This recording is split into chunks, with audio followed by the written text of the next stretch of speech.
Chapter 12. Ilang sandaling hindi nakasagot ang kaibigan ko.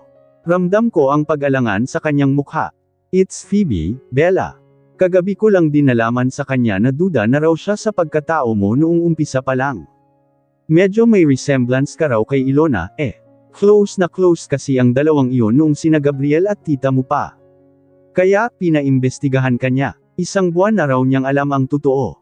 Kumukuha lang siya ng right timing para sabihin kay Gabriel ang lahat. Mahigpit na naikuyong ko ang aking mga kamay. Sabi na nga ba, bakit ko ba pinagkatiwalaan pa ang babaeng iyon? Sana nakinig na lang ako sa first impression ko noon sa Phoebe na iyon. Kung ganon nakagabi lang nalaman ni Gabriel ang tungkol doon, bakit may annulment papers agad? Kagagawan din iyon ni Phoebe. After niyang matuklasan ang totoong pagkatao mo, nag-file agad siya ng annulment niyo ni Gabriel. Ginawa niyang reason ang incapacity ng asawa mo dahil sa pagkakaroon ng amnesia. Humingi siya ng tulong kay Owen at sa tito niyang abogado. Hindi naman siya nahirapan na kumbinsihin ang mga iyon, lalo na si Owen dahil malaki rin ang galit ng kaibigan naming iyon sa tita Ilona mo dahil sa ginawa niya kay Gabriel, paliwanag uli ni Sir Luigi. Nakita ko rin sa mga mata niya ang galit niya sa tiyahin ko. At hindi ko naman siya masisisi dahil alam ko kung gaano niya kamahal bilang kaibigan ang asawa ko. Napaniwala rin siya ni Phoebe na katulad ng tita Ilona mo, planado mo rin ang pagpasok sa buhay ni Gabriel at balak mo rin siyang nakawan. Hindi ko alam kung matutuwa ba ako sa nalaman na hindi naman pala talaga si Gabriel ang nag-file ng annulment. Doon kasi ako lalong nasasaktan dahil ganoon niya ako kabilas bitiwan. Bagaman at wala nga naman siyang maalala tungkol sa pagsasama namin.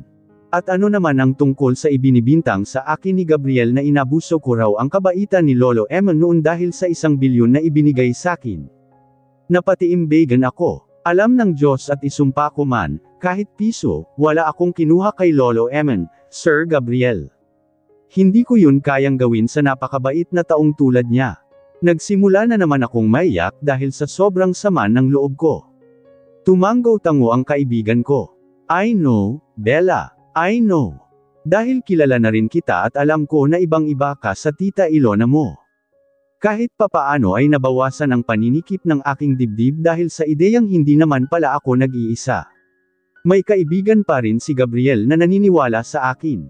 Though, nasasaktan ako na sa kabila ng closeness na namin ni Mayor Owen, hinusgahan niya agad ako ng ganoon-ganoon lang. Thank you, Sir Luigi. Malaking bagay ang tiwala mo para gumaan ang pakiramdam ko, sinserong wika ko sa aking kaibigan at saka pinisil ko rin ang kamay niya na ikinangiti rin niya. Basta ano man ang mangyari, patuloy pa rin akong maniniwala sa inyo ni Gabriel, Bella. Alam ko kung gaano nyo kamahal ang isa't isa. Naniniwala rin ako na totoo lahat ng ipinakita niyang pagmamahal sa'yo. And if ever man na maisipan mong bigyan muna ng space ang isa't isa, maiintindihan kita.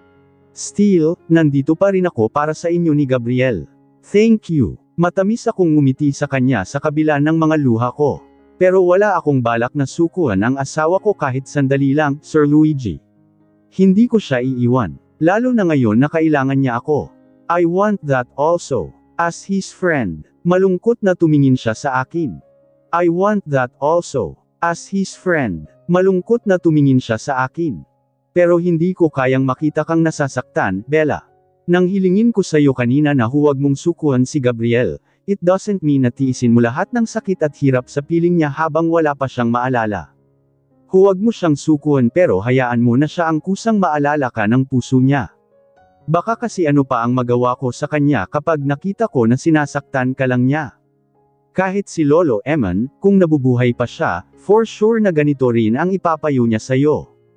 Kasi ginawa mo naman na ang lahat para kay Gabriel, It's time for him to do the same thing for you. What if tuluyan na nga niya akong makakalimutan, Sir Luigi? Pamatak ang mga luha ko nang mapahawak ako sa sinapupunan ko. Gustong-gusto ko nang sabihin sa kaibigan ko ang tungkol dito pero hindi ko pa kaya. Siguradong lalo lang niya akong kawan kapag nalaman niya na isa ito sa mga dahilan kung bakit ayaw kong lumayo. Paano ko pa siya ipaglaban? Ang sabing noon ni Gabriel, nakakalimot man ang isip pero ang hindi puso. Kaya kung talagang naniniwala ka sa pagmamahal niya, huwag kang mawalan ng pag-asa.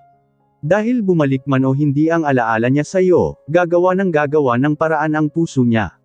Lalo na kung kayong dalawa talaga ang nakatadhana. Sandali akong nahulog sa malalim na pag-iisip.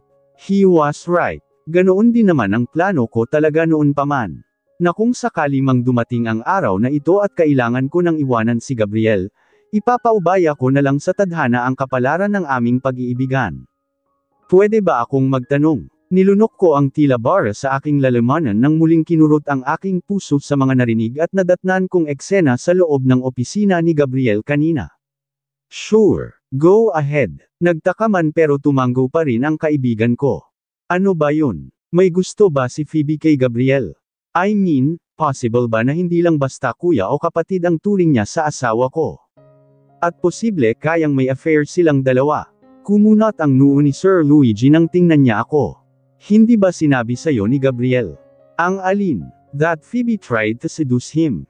Kaya nga pinapauwi na niya sa Finland ang kinakapatid niyang iyon dahil sinubukan daw siyang akitin. Sinabi ko nga sa kanya na sabihin sa'yo habang maaga pa. Baka kasi kung ano pa ang sabihin sa'yo ni Phoebe at mabaligtad ang totoong nangyari.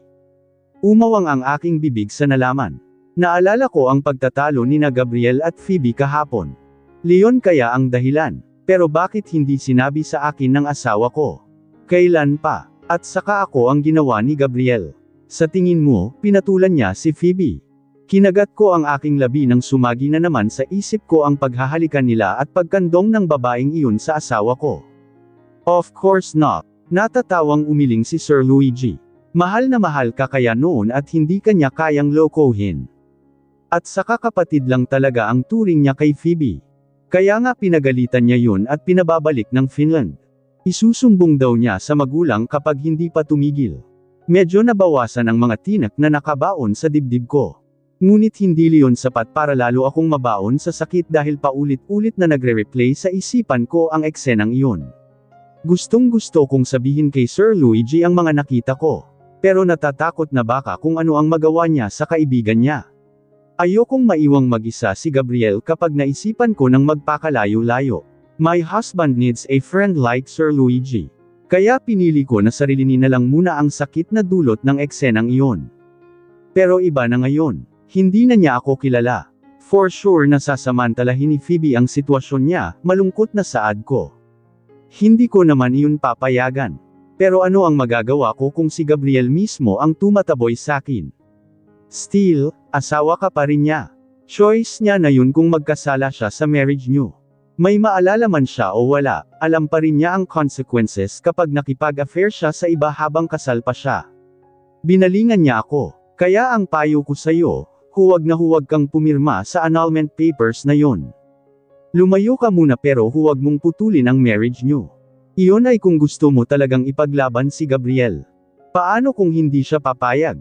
Sa yaman niya, ano ba ang laban ko? Ano ang ginagawa ko? His kid. I won't let him do that to you. Dahil ako ang makakalaban niya. Kahit magsama pa sila ni Owen. I felt worried and sad at the same time. Ayokong magkasira silang magkakaibigan ng dahil sa akin.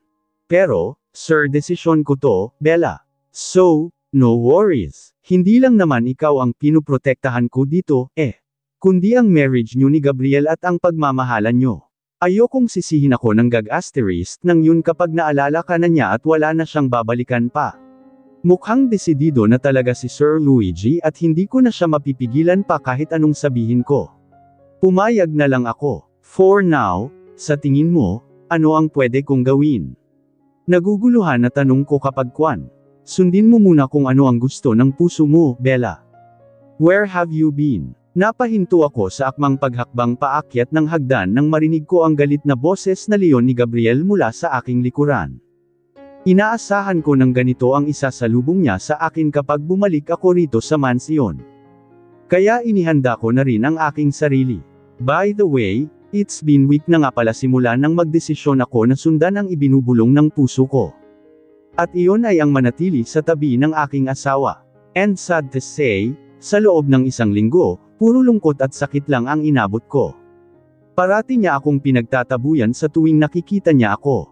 Pilit lang akong nagpapakatatag at hindi nagpapaapekto dahil sa sitwasyon ko ngayon.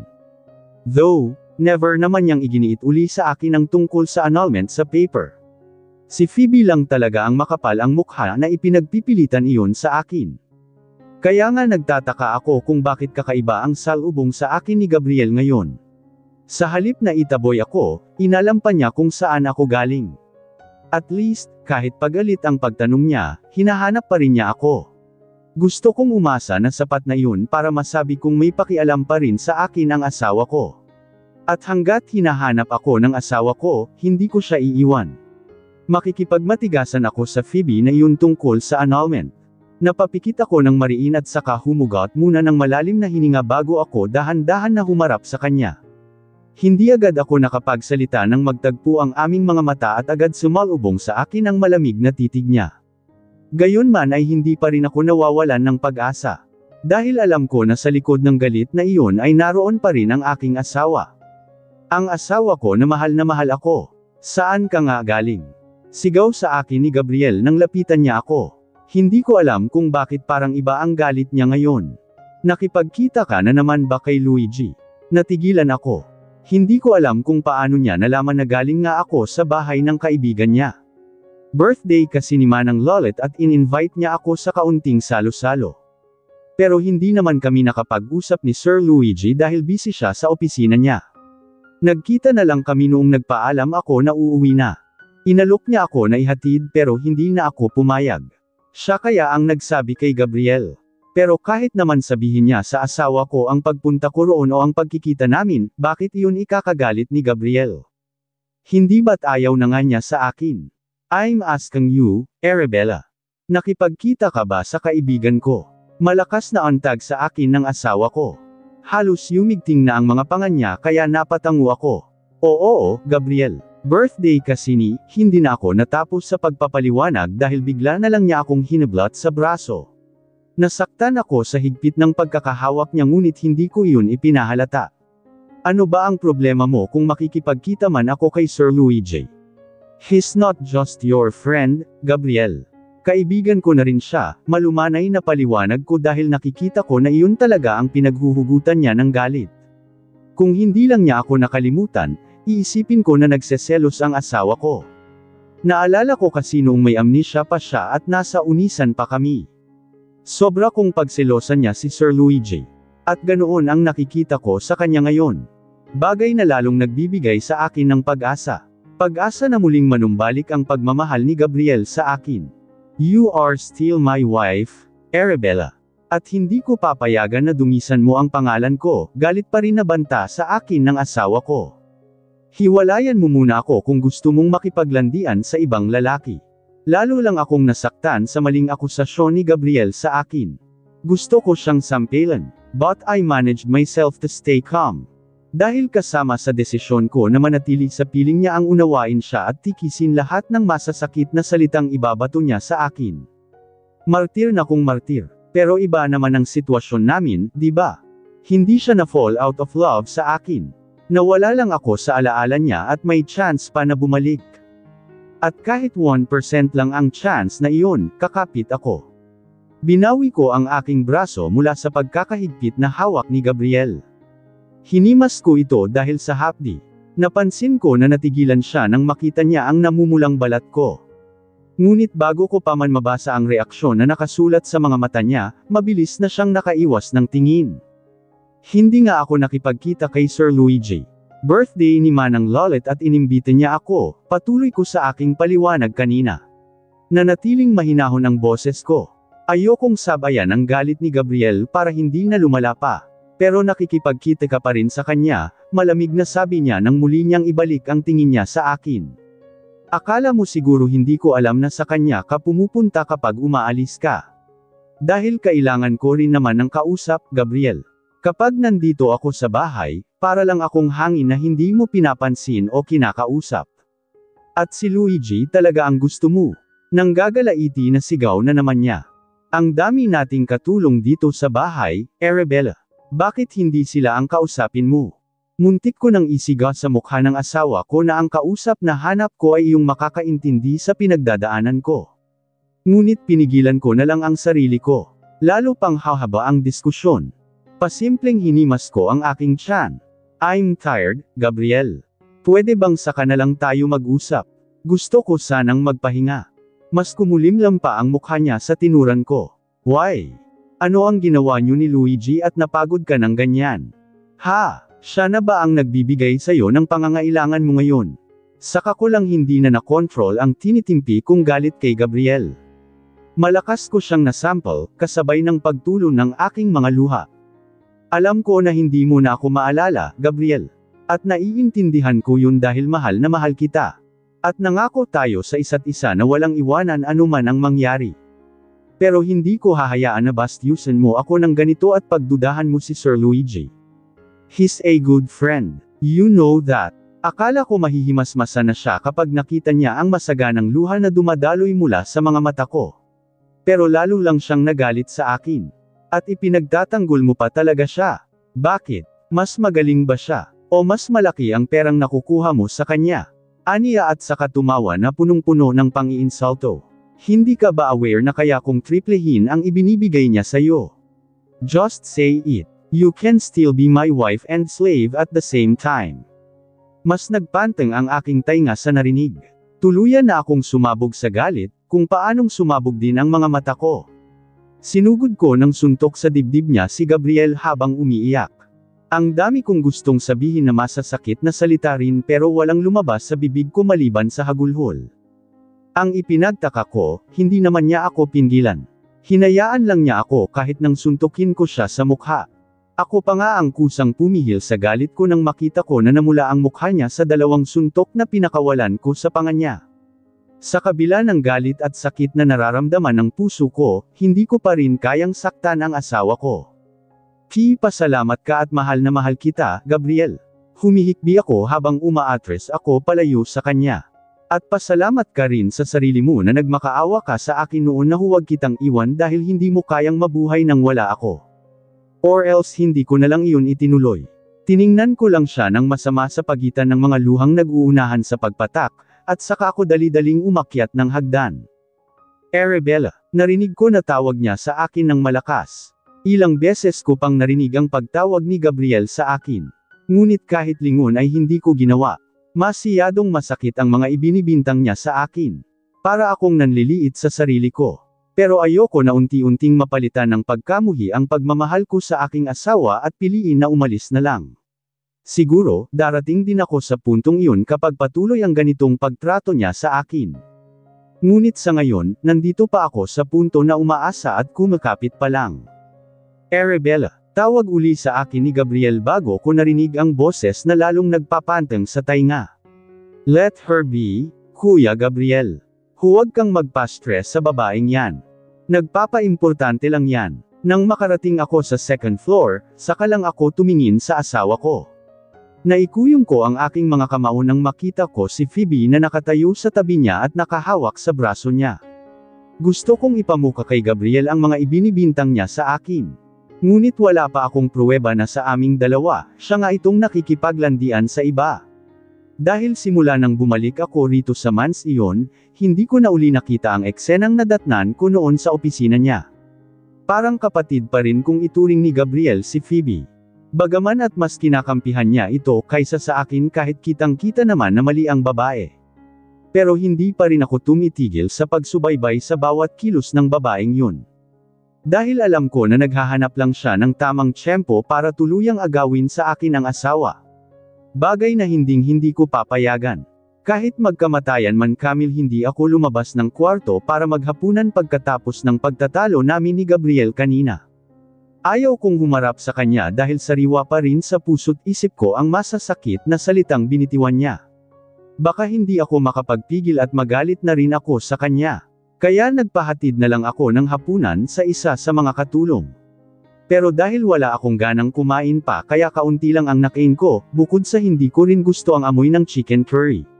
At dahil ayaw ko rin na makaapekto iyon sa kalagayan ko kaya lumabas ako ng silid para kumain uli at magtimpla ng gatas nang sa tingin ko ay tulog na ang mga tao rito sa mansion. Lalo na sina Gabriel at Phoebe. Nagmadali akong kumain nang makarating ako sa kusina. Pero dahil ayaw ko ang chicken curry at iba pang putahi na matapang ang amoy kaya naglaga na lang ako ng itlog. 5 ang niluto ko dahil dito ako nagki-crave. Pumapak din ako ng mansanas at ubas. Pero kahit busog na ako, may ibang hinahanap pa rin ang panlasa ko na hindi ko maintindihan. Bigla na lang sumagi sa isip ko ang hilaw na mangga na may strawberry jam sa ibabaw. Bibili na lang ako bukas, kausap ko sa aking sarili habang hinihimas ang aking tiyan. Hindi ka naman nagmamadali, di ba? Isang masuyong himas pa bago ako maingat na umakyat ng hagdan. Bitbit ko sa aking kamay ang isang baso ng gatas nang makarating ako sa itaas, para lang matigilan ng marinig ko ang matinis na boses ni Phoebe. Napalingon ako at nakita ko siya nakakalabas lang ng silid ni Gabriel. Lumipat na kasi ako sa guest room simula nang bumalik ako rito dahil ayokong lumala ang galit ng asawa ko kapag ipinagpilitan ko ang aking sarili pati sa silid niya. Parang piniga na naman ang aking puso nang makita ko si Gabriel na bumungad sa pinto habang nakikipagtawanan kay Phoebe. Mukhang ang saya ng usapan nila dahil panay ang halakhak ng babae. Nakainom pa yata sila dahil parang natutamba-tamba na si Phoebe at namumula naman ang mukha ng asawa ko. Ganon kasi siya kapag lasing. Pero simula nang magpakasal kami, hindi na siya umiinom ng sobra. Alam niya kasi na ayaw kong tumabi sa kanya sa pagtulog kapag lasing siya. Napansin ko na natigilan din si Gabriel nang makita niya ako. Ngunit bago pa man niya mabasa ang sakit na bumalatay sa mukha ko, yumuko na ako at dumiretso ng lakad papunta sa guest room na okupado ko. Hindi ko na lang pinansin ang mga luha na agad na malisbos sa magkabilang pisngi ko. Milk. At this hour. Werdo talaga ang babaeng iyon. Narinig ko na pang-iinsulto sa akin ni Phoebe, sabay tawa ng malakas. Ganong klase ng babae ang pinakasalan mo, Kuya Gab? Akalain mo yun? Yuck! Asa tamang kaisipan ka lang noon, for sure na kinilabutan ka na lang wala siya sa mga babaeng na ikama mo na, Kuya. At for sure akama pa ngayon na nakaalala ka na. Na narinig ang naging tugon ng asawa ko dahil tuluyan na akalayo sa kanila at nakapasok sa silid ko, nang hihina na napasandal na lang ako sa likod ng pinto bago kusan ang mga luha ko. Kung hindi ko lang talaga iniisip ang an ko ngayon, matagal ko nang sinabunutan at inilampaso sa ng mukha ng Phoebe na iyon. Hindi ako makatulog sa ideyang magkasama ngayon sina Gabriel at Phoebe. Kahit hindi ko pa naman napapatunayan na may affair talaga silang dalawa, hindi ko pa rin mapigilan ang sarili ko na magselos. My heart is aching inside my chest. Kahit walang mali siya sa asawa ko ang closeness nila ng babaeng iyon pero kabaligtaran naman yun ang nararamdaman ni Phoebe. Halos isang oras na akong nakahiga at nakapikit, gising na gising pa rin ang diwa ko. Pabiling baylang ako. Idagdag pa na hindi mawala sa isip ko ang hilaw na mangga na may strawberry jam sa ibabaw. Kahit anong himas ko sa tiyan ko, nagki-crave talaga ko. Ilang beses ko nang namalayan ang laway ko na tumulo ng literal sa tuwing sumasagi iyon sa isip ko. Hanggang sa hindi ko na matiis. At dahil delikado na kung lalabas pa ako ng ganitong oras kaya naisipan kong tawagan si Sir Luigi. Siya lang ang naisip ko na pwedeng tumulong sakin. And besides, malapit lang sa supermarket ang bahay niya. Mangga, sa ganitong oras. Ano ka? Naglilihi. Gulat na sabi niya sa kabilang linya ng tawagan ko. Ngumiti lang ako. Hanggang ngayon kasi wala pa ring nakakaalam sa kalagayan ko.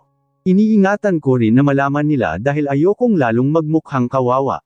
Kung kaya ko nga lang pigilan ang pagkikraze ko ngayon at kung may iba lang akong mautusan.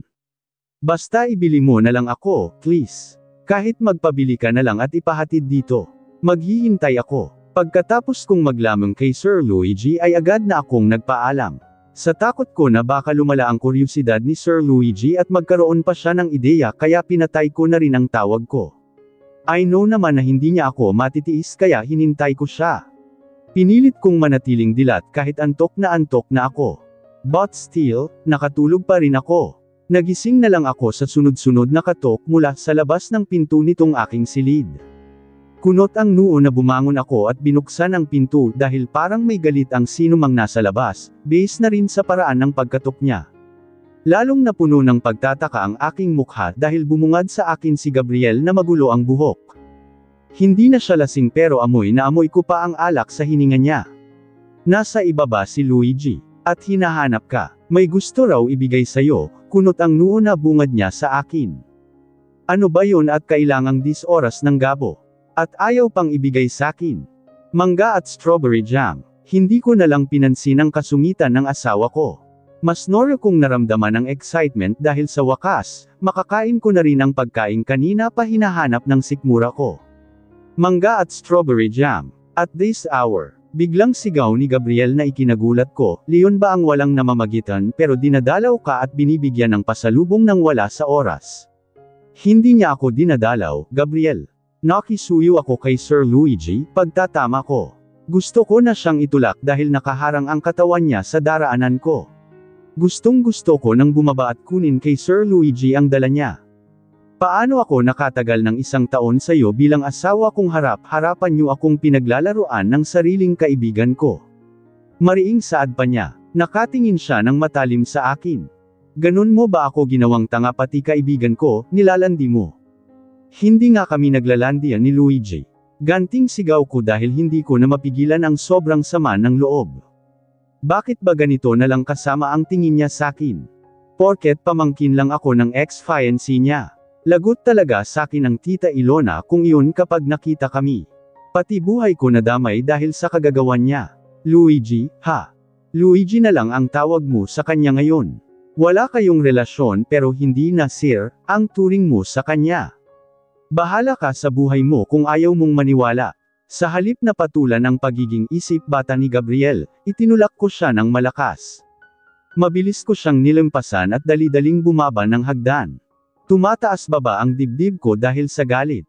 Mabuti na lang at agad kong nakita si Sir Luigi na nakatayo sa sala at may hawak na supot. Saka lang umaliwalas ang mukha ko nang maaninag ko ang manggang hilaw. Sir Luigi. Pilit kong pinasigla ang aking boses at inayos ang ekspresyon ng aking mukha habang palapit ako sa kanya. Kahit alam naman na niya ang hirap at sakit na pinagdadaanan ko, ayaw ko pa ring malaman ni Sir Luigi ang iba pang masasakit na ginagawa sa akin ng kaibigan niya. Lalo na ang paghihinala nito na may nang dahil sa akin. Nagkakatampuhan pa nga rin sila ni Mayor Owen hanggang ngayon, Thank you at pinagbigyan mo ako sa request ko, nakangiti ng bungad ko sa kanya. At sorry nga pala sa abala, ha? Alam mo naman na wala akong ibang meengiyan ng tulong maliban sa'yo.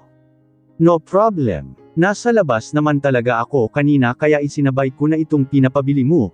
Magiliw na sagot ni Sir Luigi bago kumunat ang noo niya.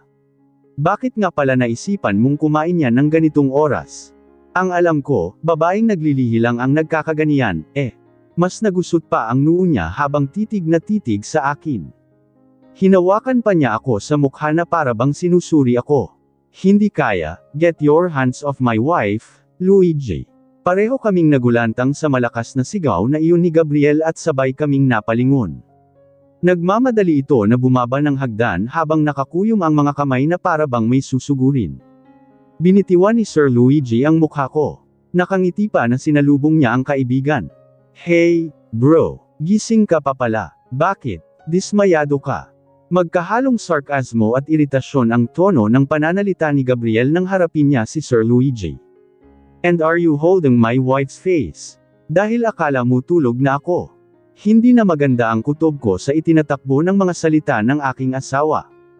I'm worried na baka hindi na niya mapigilan at pati kay Sir Luigi ay masabi niya ang hinala niya. At baka kung ano ang magawa niya rito. Gabriel, agad akong pumagitna sa kanilang dalawa. Nag-alala lang sakin si Sir Luigi kaya tiningnan niya ang mukha ko. But it meant nothing, malumanay na paliwanag ko. Bakit? Doktor na ba siya ngayon? Lalo lang siyang nairita na nagpalipat-lipat ng tingin sa amin ng kaibigan niya. Nagsimula na akong mahiya dahil sa inaakto niya. Si Sir Luigi na nga itong tumutulong tapos mapag-iisipan pa ng masama.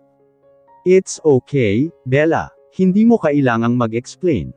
Pero nginitian pa rin niya ako sa kabila ng reaksyon ni Gabriel, bagay na tila lalo lang ikinainis ng asawa. And bro, matulog ka na, parang baliwala na belang niya sa aking asawa. Kailangan mong magpahinga para gumaling ka agad. Your wife needs you. Kung ayaw mo na ako ang gumagawa ng responsibilidad mo bilang asawa, then do it. Stop hurting, and treating her like a trash. She's your wife. She loves you. And so do you. Muntik na akong maiyak sa mga sinabi ni Sir Luigi. Mabuti na lang talaga at may isang kagaya niya ang naiwan sa tabi ko. Ngunit ang ipinagtataka ko, bakit parang malaman ang mga salita niya. Ilang sandaling natigilan si Gabriel. Gusto kong umasa na natouch siya sa sinabi ng kaibigan niya. Ngunit kapag kuwan ay nagpalipat-lipat uli ang tingin niya sa amin.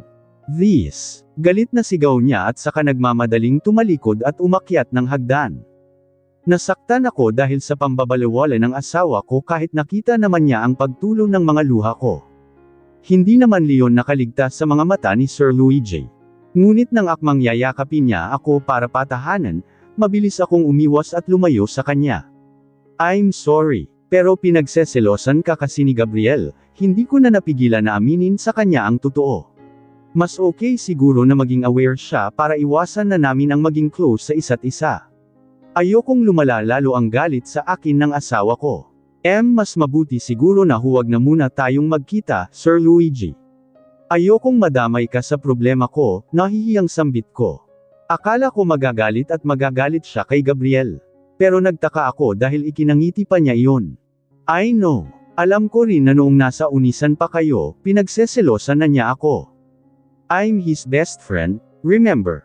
Kaya kabisado ko pati pagputok ng butse niya. But I don't care. As long as na walang batayan ang pagseselos niya. Sa tingin ko nga, mas makakatulong pa na maalala ka niya at ang feelings niya sa'yo kapag patuloy siyang nagseselos sa akin. Ano ang ibig mong sabihin? Ngumisi si Sir Luigi. Hindi mo ba napansin na lately, simula nang malaman niya nagkikita tayong dalawa, palagi ka na niyang hinahanap. Panay nga ang tawag sa bahay kapag wala ka rito. Pero kay Manang Lolet siya nagtatanong para siguro hindi halata. Natatawa na napailing siya, pero kanina, ako ang nakasagot sa tawag niya. And I teased him. Sinabi ko na magkasama tayo maghapon at masaya tayong namasyal. What? Pinanlakihan ko siya ng mga mata. Sinabi mo yun. Seryoso ka? Nang tumango si Sir Luigi, hindi ko alam kung ikatutuwa ko ba iyon o hindi. Pero alam ko naman na wala siyang masamang intensyon. Gusto lang niyang makatulong para makabalik kami ni Gabriel sa dati. Baliw ka. Hinampas ko siya sa balikat.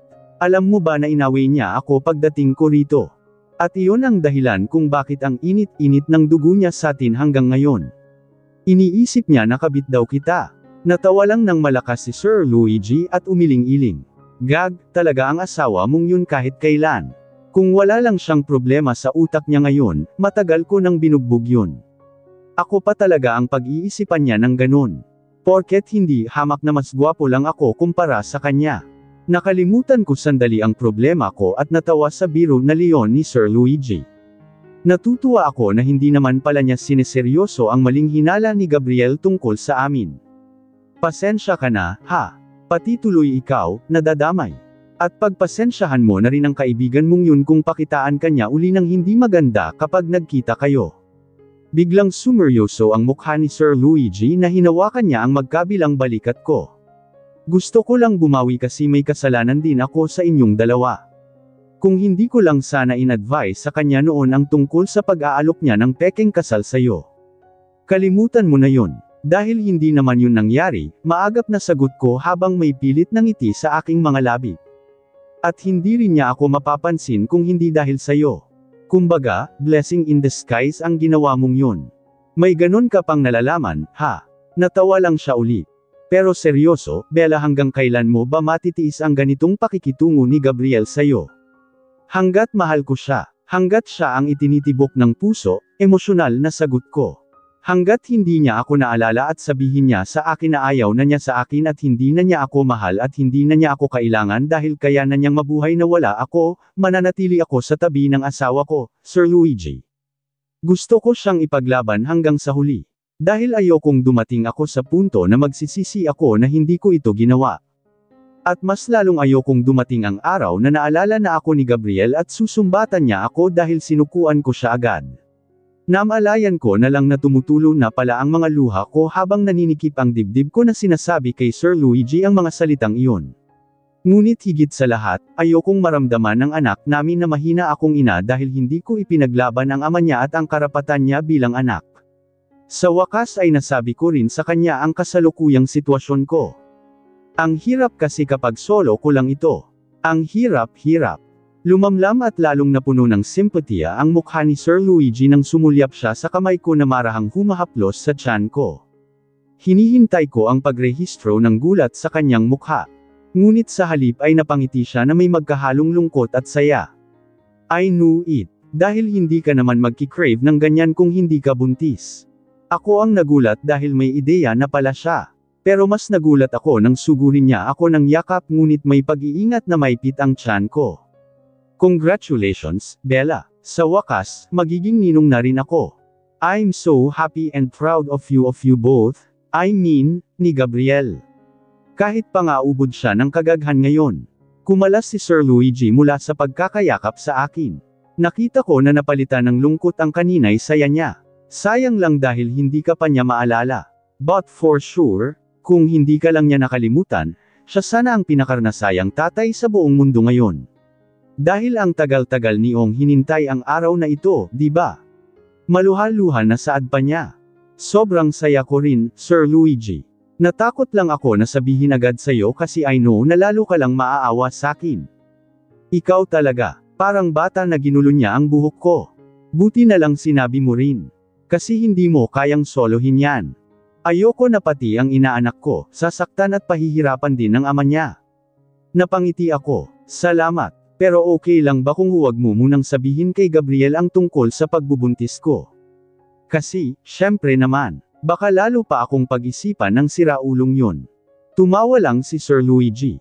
Basta huwag kang mag-alala, Bella. Dahil simula ngayon, mas lalo pa kitang babantayin at paprotektahan laban sa kanya.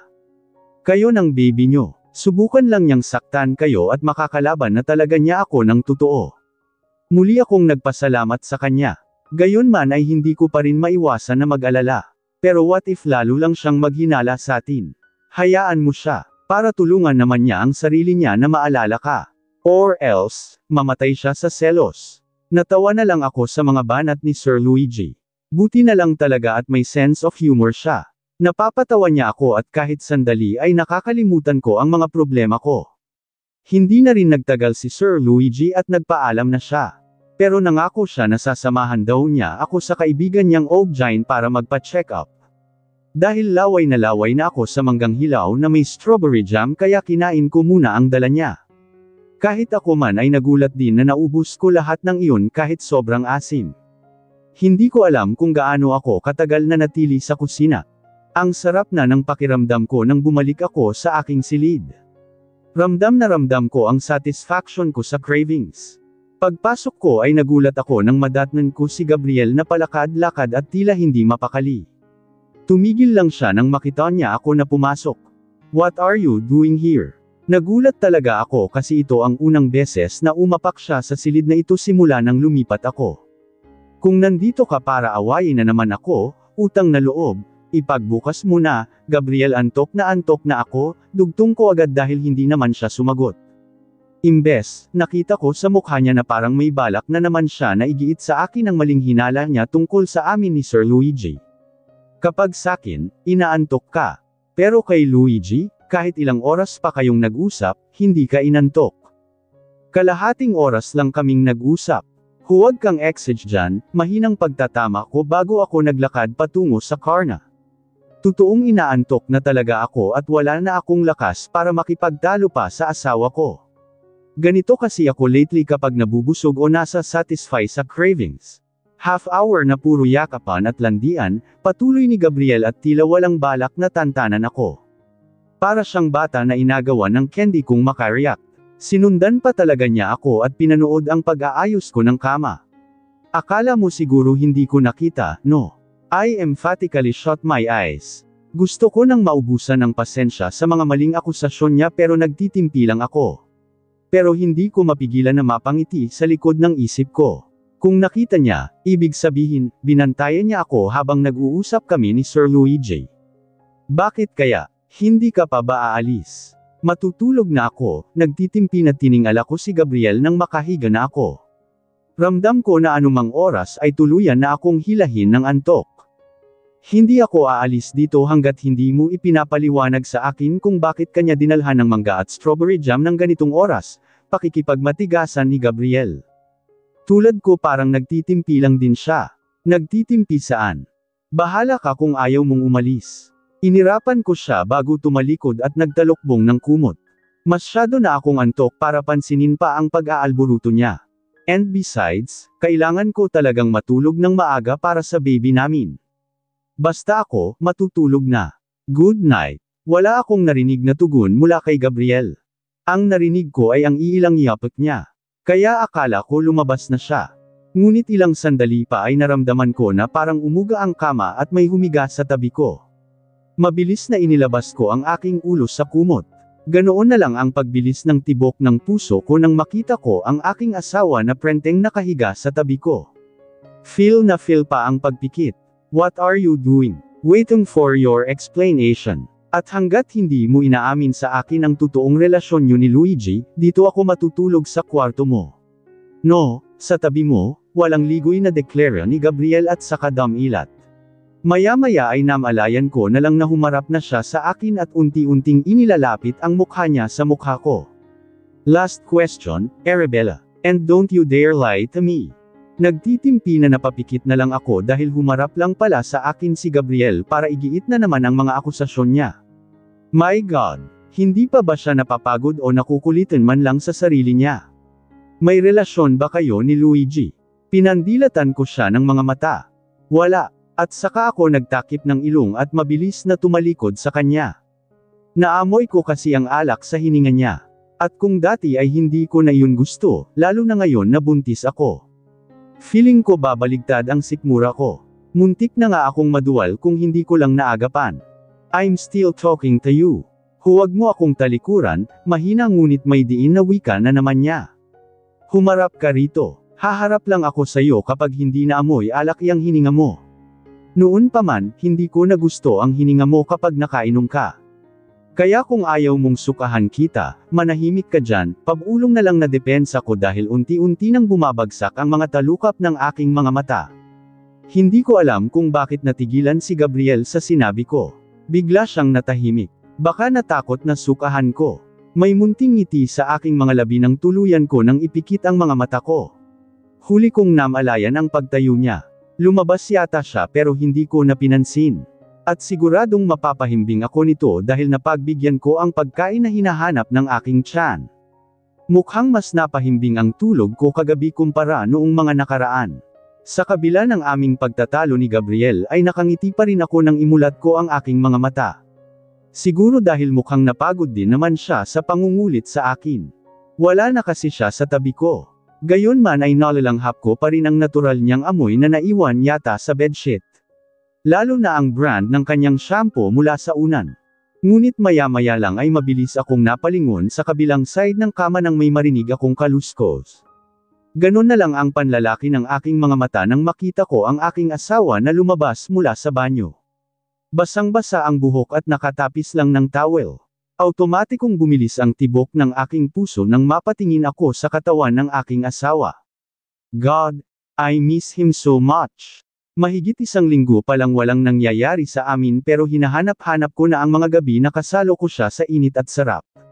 Napalunok ako nang maramdaman ko ang init na unti-unting nabubuhay sa aking katawan. Napansin ko na medyo mas mabilis tumaas ang pagnanasa ko ngayon kumpara noong hindi pa ako buntis.